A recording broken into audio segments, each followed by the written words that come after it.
types of perturbation theory.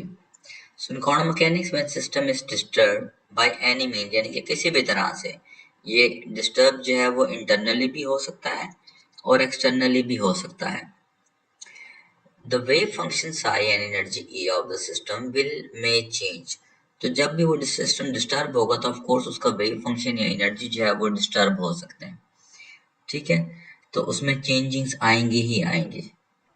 सो इसके example कई हैं जो कि हम इन टर्म्स ऑफ ज़ीमान इफेक्ट या स्टार्क इफेक्ट या spin orbit coupling, relativistic correction, कई इसकी एप्लीकेशंस पॉइंट ऑफ व्यू से भी इसकी हैं रीजंस. सो परटर्बेशन जो है वो क्वांटम मैकेनिकल सिस्टम्स में मोस्टली जो है वो एग्जिस्ट करती हैं. तो वो जो चेंज आता है सिस्टम में उस डिस्टर्बेंस की वजह से, उसको हम परटर्बेशन कहते हैं. So depending upon the nature of the problem, perturbation theory is categorised into 3 classes. तो फर्स्ट क्लास है वो है time independent non degenerate perturbation theory. दूसरी वो है time independent degenerate perturbation theory. और तीसरी है जी time dependent degenerate perturbation theory. तो ये 3 टाइप्स हैं इसकी जो कि हम अपने इस बुक में पढ़ेंगे. उसमें से जो थर्ड टाइप है इसको हम चैप्टर नंबर 3 में डिस्कस करेंगे. और इस चैप्टर में जो हम पहली 2 टाइप्स को डिस्कस करेंगे जस्ट. लेकिन इन 2 को स्टार्ट करने से पहले हमें ये समझना होगा कि ये जो 2 लफ्ज हमने लिखे हुए हैं नॉन डिजेनरेट और डिजेनरेट, इनके क्या मायने हैं. तो सबसे पहले है जी डिजेनरेट. डिजेनरेट से मिलता जुलता लफ्ज हमने लास्ट लेक्चर में भी पढ़ा था जिसका नाम था exchange degeneracy.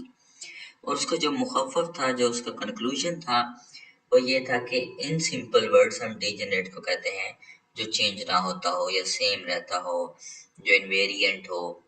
So degenerate states if 2 or more unperturbed states have same energy.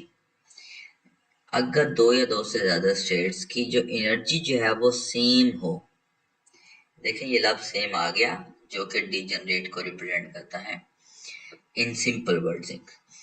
सो जब 2 या 2 से ज्यादा स्टेट्स जो है उनकी एनर्जी सेम हो तो हम कहते हैं कि सिस्टम जो है वो डिजेनरेट है.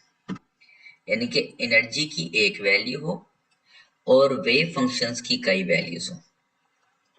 तो यहाँ आप देख रहे हैं कि ये हमारे पास एक एनर्जी लेवल है E, लेकिन इस एनर्जी लेवल के करस्पॉन्डिंग हमारे पास वेव फंक्शन है 1, वेव फंक्शन है 2, psi 1 psi 2, this will be psi 3, this will be psi 4 and so on to psi n. It can have n number of wave functions. तो ये तमाम जो wave functions हैं ये just एक energy को रिप्रेजेंट कर रहे हैं विच इज E1. तो जब आपके पास मल्टीपल वेव फंक्शंस की वैल्यूज के साथ आपके पास जस्ट एक वैल्यू ऑफ एनर्जी होगी तो ऐसा सिस्टम जो है वो डिजेनरेट सिस्टम कहलाता है. उसके बाद है जी नॉन डिजेनरेट. ऑफ कोर्स ये डिजेनरेट का अपोजिट होगा, मींस कि इसमें एनर्जी की वैल्यू क्या होंगी जी, डिफरेंट होंगी. So if 2 or more unperturbed states have different energy in different states, they are said to be non-degenerate. So for every energy value, we have a corresponding wave function value. तो ये देख रहे हैं कि ये एक energy level है, but for E1 we have only one wave function psi 1. अगर E2 है तो वेव फंक्शन psi 2 है, psi 3 है तो एनर्जी E3 होगी and so on to psi n है तो En होगी.